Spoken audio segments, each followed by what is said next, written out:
reka ndakubwire mukama, reka ndakubwire mukama, reka ndakubwire mukama,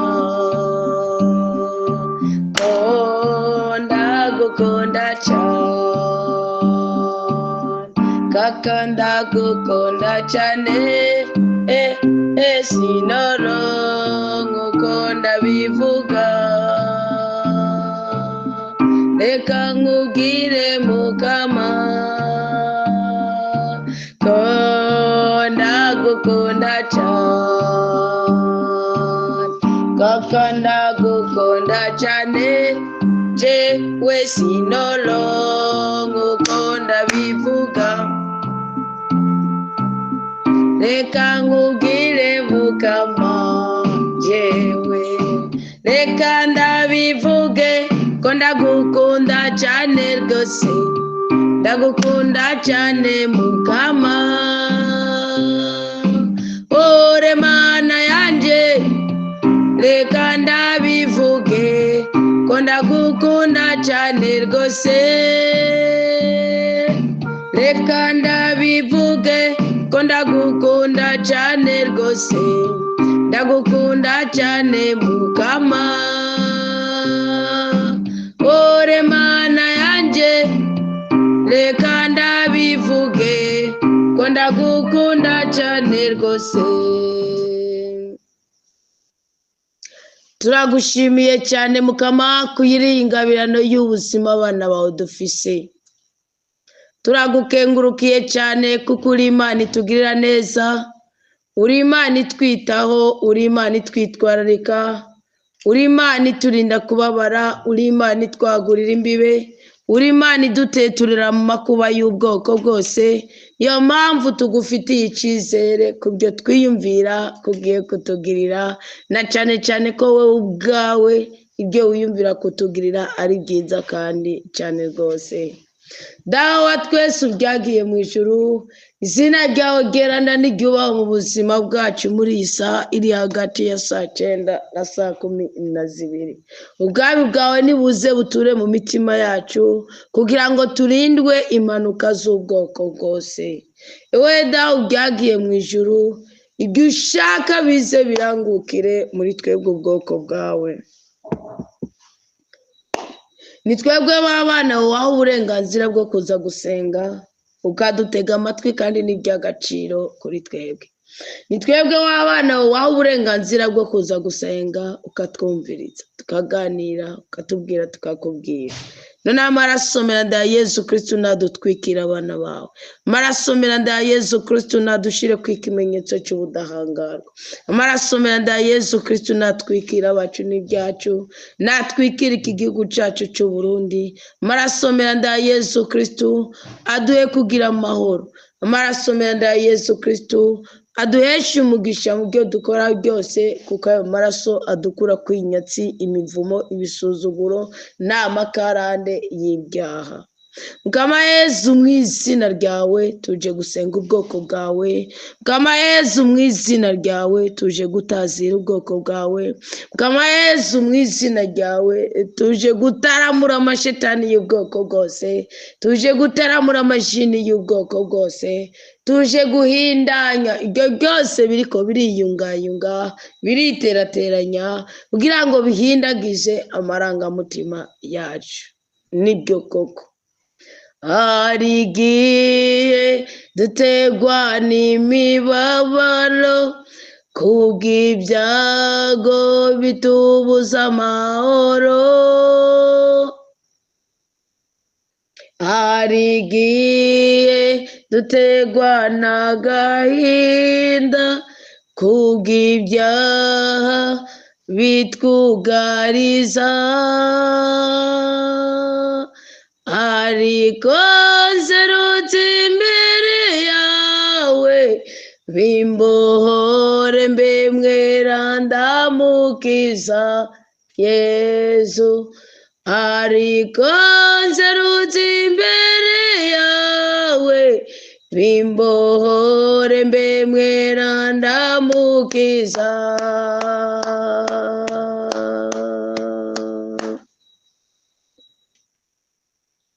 manima ubwenge n'ubwitonzi n'umutima wuzuye ubutungane, inkomezi zawe zinumbere, nshobore kwama nkuyoboka.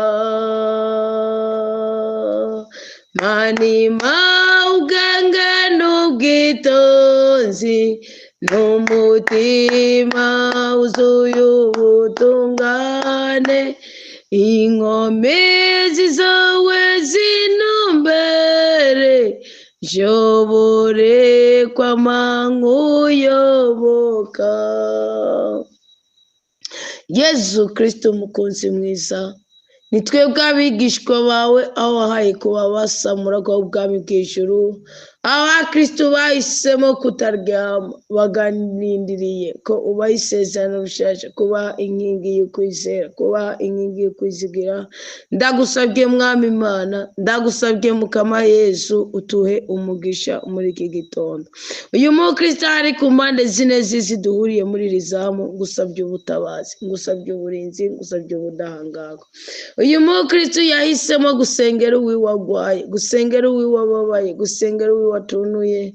Mukama, twifatanije nawe kugira ngo tugusabe umuhere umugisha, umurokoro uzowukoze. Mukama, turagusabye uduhe ibyo tugusabye.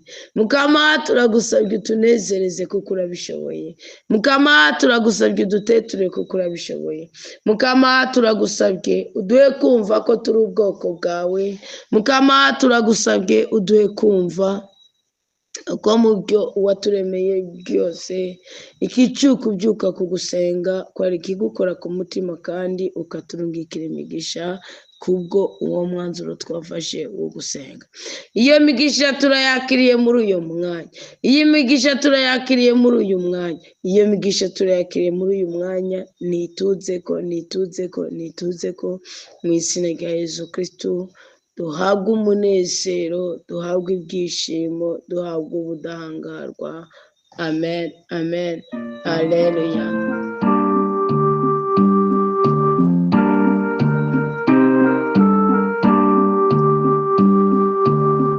Koko ndagukunda cyane,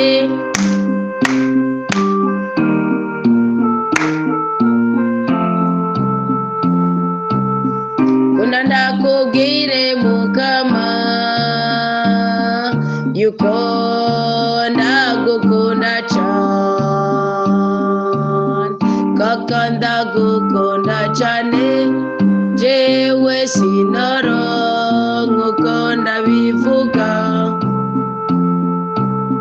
Kuna ndakubwire Mukama, jewe reka ndabivuge ko ndagukunda cyane rwose, ndagukunda cyane Mukama Yezu.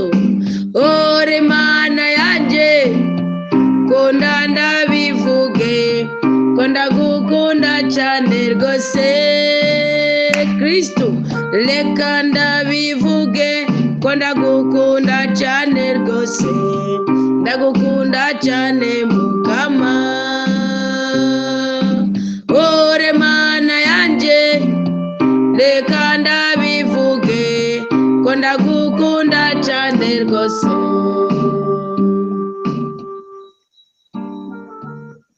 Tugire Kristo yambi cyane, amahoro ya Yezu Kristo aganze mu mitima yacu.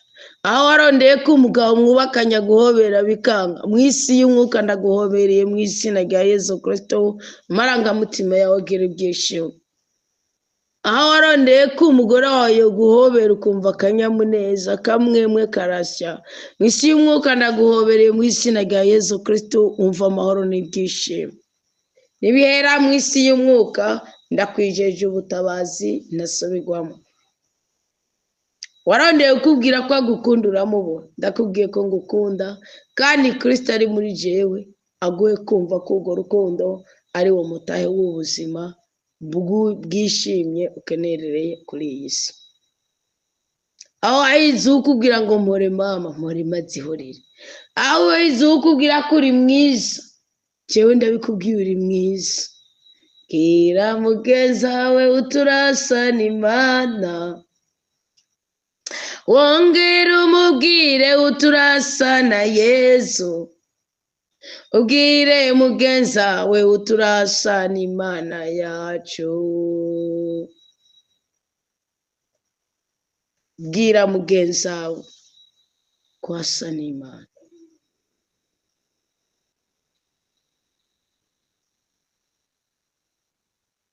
Ega kubikekeranye nuko yakudisha, nuko yaguheranira, nuko yakwibye. Mubwire, bimubwire. Edo urasa n'Imana.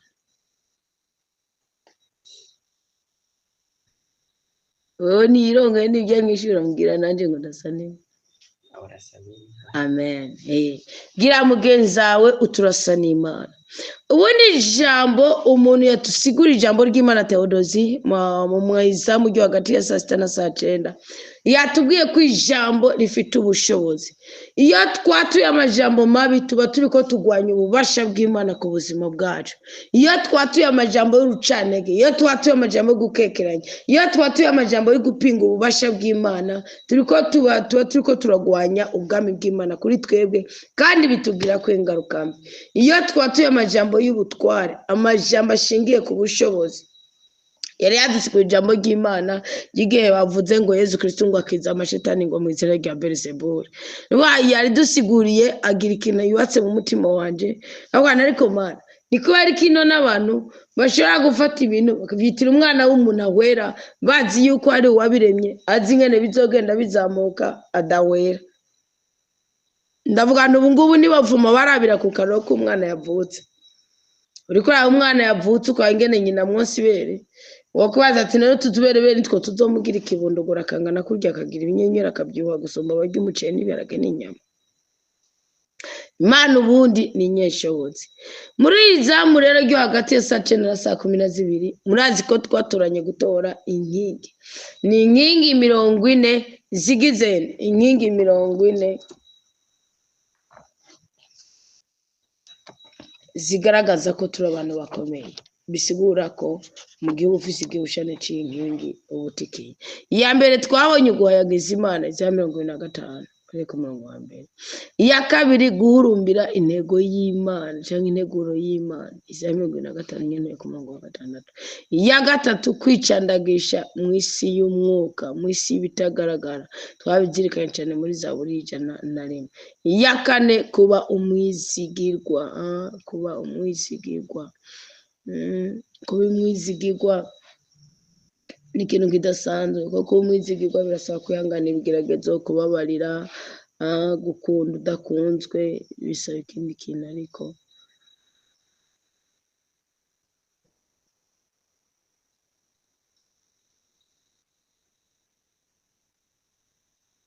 bisaba ikiguzi. Iya gatanu twabonye kwemerwa. Iya gatandatu rero tugira tubona umunsi w'ukwezi inkingi 40 zatangwa n'itariki mu kwezi k'8 zizosozera n'itariki 9 z'ukwezi 9. Ni kutigobyora.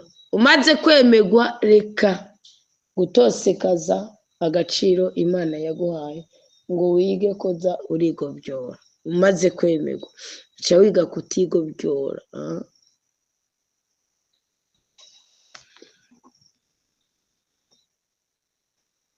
Kuba umuntu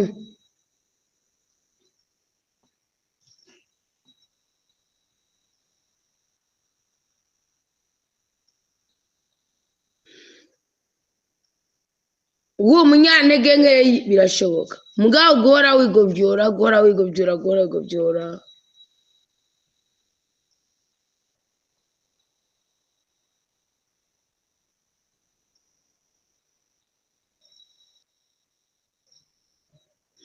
ugahora ushaka guhangana n'ibigusaba kwisigura, si byiza. Birasaba kubahanga. Ni byiza ko ibyo ushoboye ubikora, ibyo udashoboye ukabirekera Imana. Ni byiza ko ibyo ushoboye ubikora, ibyo udashoboye ukabirekera Rudasumbwa. ubundi mu nkuru nziza ya Yesu Kristo yanditswe na Matayo mu kigabane cya 17 baravuga ibintu bimwe bimwe mu byo Yesu Kristo yakoze akiri ngaha ku isi. Kandi Kristo ugiye kuraba inyandiko za Yohani ubona ko avuze ati muzokora nk'ibyo nakora ndetse muzokora n'isumije ko nzosaba data ngabarungikire umutabazi akaba ari wo basanga muri bazima iruhande kuzokana nanje kubwo ibatize.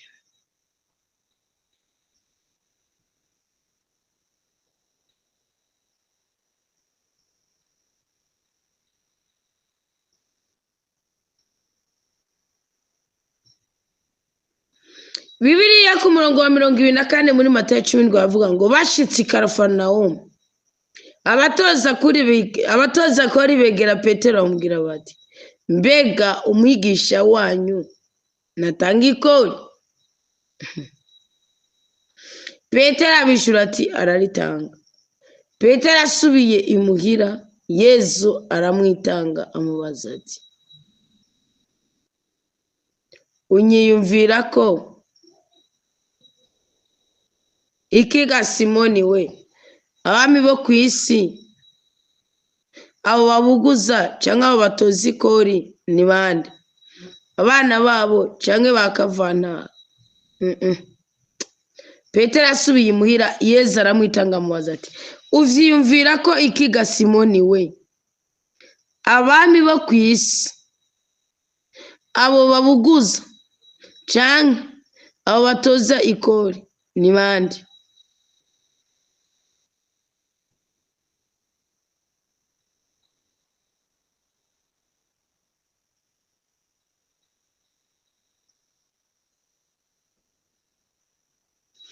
Uvyumvira ko ikiga Simoni we abami bo ku isi abo babuguza cyangwa abo batoza ikori ni bande?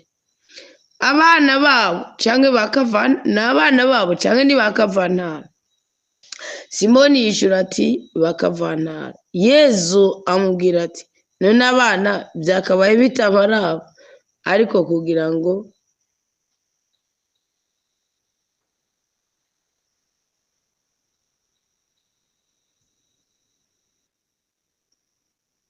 Yesu amubwira ati none abana byakabaye bitabaraba 27 ariko kugira ngo ntidutirimutse abo bantu genda ku kiyaga uteregera ivi ya mbere iza kuduga urayifata uyuguruye umunwa uza kuyisangamwo igiceri c'isitateri uheze ugitore ukibahe untangira ikori kandi nawe ugitangire. Ubundi iri jambo ry'Imana Yesu Kristo abaje Petero mugamubajije bamaze gutaha, ariko Petero nawe yari yabajijwe ikibazo arashuka cumva atararitanga, natanga ikori araritanga. Mugabo rero Yesu Kristo yageze muri amubaza ati mbese bige bakora?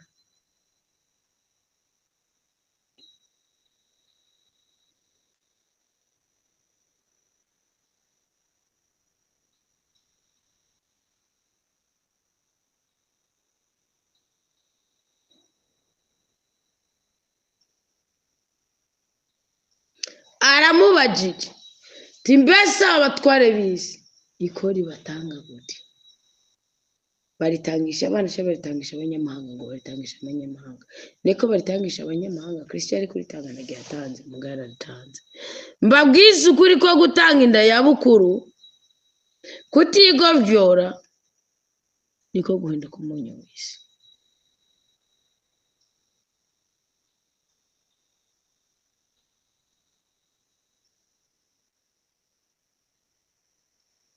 Imana ubundi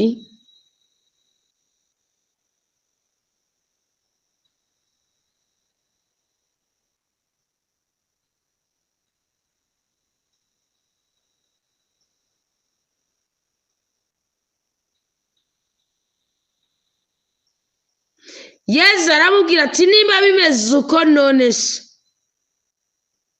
ndi umwana sindi umwana ubwo nicyo yamubwiye. Yari umwana, yari umunyamahanga, yari umuyuda mu bayuda no mu Isirayeli asize.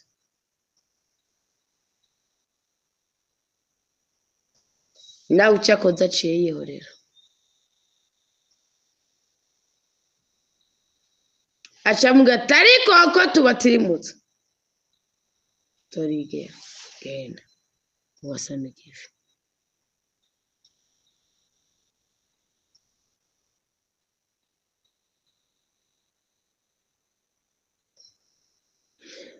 Uyu munsi wa kane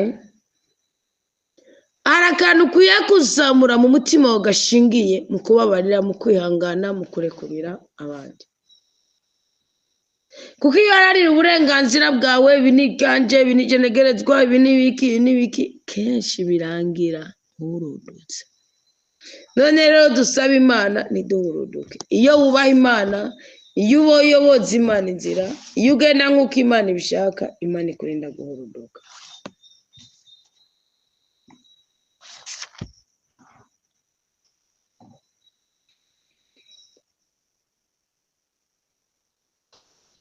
Kandi Imana ikurinze guhuruduka iguhuza na buri kintu kimwe cyose ku rwego ubishakako. Ntabwo ari ibintu byose, ntabwo ari amadeni yose, ntabwo ari ibisuzuguro byose tuzogenda tubanza kwisobanura. Icyo mukimenya, ahubwo mukwiye kumenya yuko hariho bimwe bimwe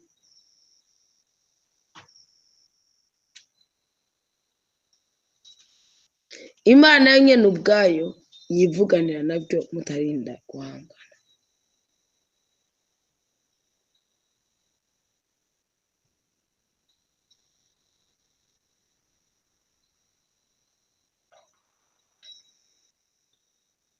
Wihererane umutima wawe, wihererane ibyiyumviro byawe, wihererane ibitekerezo byawe, usaba Imana uti mpiye inkingo z'ubukozi. Wumve ko hari ahandi hantu ho gukura amahera atari mu bumarayi. Wumve ko hari ahantu ho gukura uburenganzira atari mu kaburego.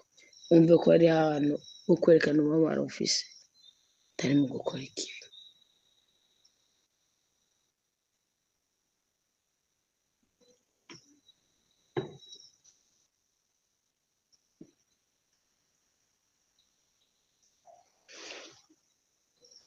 Byumva neza ko ari ahantu ubwirizwa kurwanirwa n'Imana, kuko wase gutirimutsa bene wanyu, kuko wase kubabaza bene wanyu, kuko wase.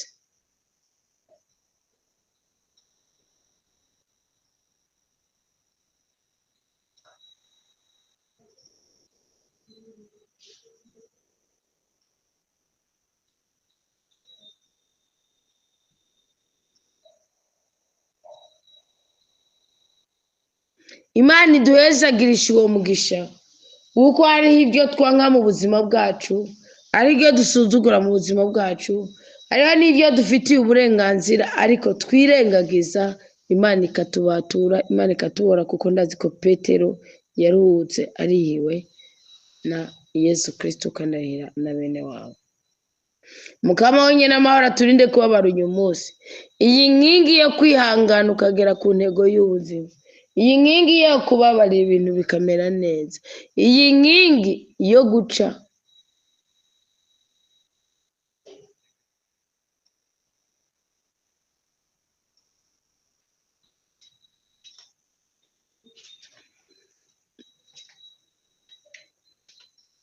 iyi nkingi itubera inkinzo mu buzima tubayemo. Uyu munsi tuyishimikize, dutange indayabukuru, tubabarire, twihangane, dukore gusumba gukorerwa, dukunde gusumba gukundwa, tuzobibyaza umusaruro mu izina rya Yesu Kristo. Kandi asenze ngo Imana iturengane, tunezereze, iduhe umugisha, iturinde kubabara, itwagurire imbere, iduhe kuba mukuri ku ijambo ryayo.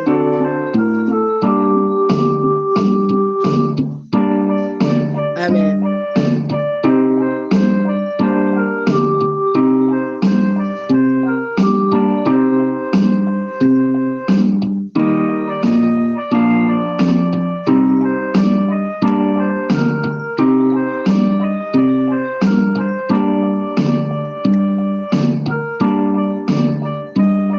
Ko ndagukunda cyane rwose,